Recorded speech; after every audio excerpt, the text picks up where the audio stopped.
পরকিয়ায় আসো মহারাঙ্গে যৌবন ফুরাইয়া গেলে কেউ থাকবে না সঙ্গে তাই তাই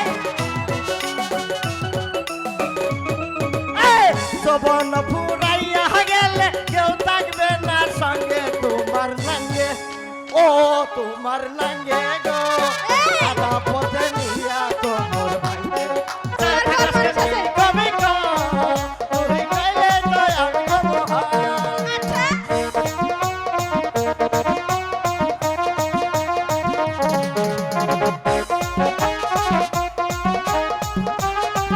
এবার কি নাচ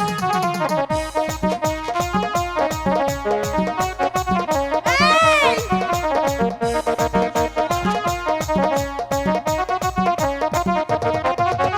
হইছে হইছে এটা তোর কোন কোন দেশের নাচ রে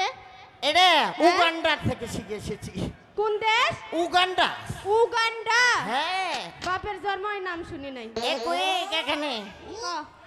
ইয়া ইয়া আল্লাহ মালাপা বল কি বাসি ভালো ভালো তুমি কাশেম ভাই জন্টু আইসো তুই প্রতিদিন এসে শুধু শুধু শুধু বিরক্ত করিস আমাদের লেখাপড়া করতে দিস না ঠিক এই স্কুলের তুই শুধু প্রিন্সিপাল শুধু ডিস্টার্ব করিস আমি বিরক্ত স্কুলের করাই মানুষ। প্রিন্সিপাল স্যার যদি আসে আমি কিন্তু সবকিছু আচ্ছা বলে দেবো কই দিন এই ক। তুমি খুলো এই এই এই হ্যাঁ। কি খুলবো ও তুমি বই আনো নাই হ্যাঁ তুমি বই আনো নাই বই আনছিলাম জানোস না রে ও, আমি বই মনে নাই হচ্ছে- তোরে কেটে দিছে আমি মনে হচ্ছে তুমি বই আনছো তাই তোমাকে বই খুলতে বলেছি অন্যটা না আবার তো ভালো করে কবি তো ক তোমাকে একটা মুখস্থ করা দিতে না ক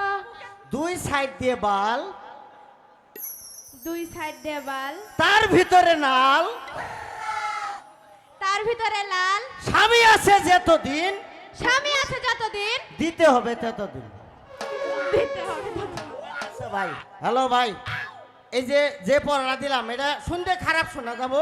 কিন্তু ভাঙ্গানি আছে খালার আবার অন্যটা মাইন্ড করবেন না এটা মজার একটা গল্প এনতিতে খুসা মারে অন্তিতে কুসা মারে এটা ভালো একটা গল্প এটা শুনতে খারাপ শোনা যায় কিন্তু ভাঙ্গানি ভালো ভালো হলে দেবো হ্যালো এই চন্দ্রমন্ড এই তারা দুষ্টামি করছস কেন স্কুল আইসা এই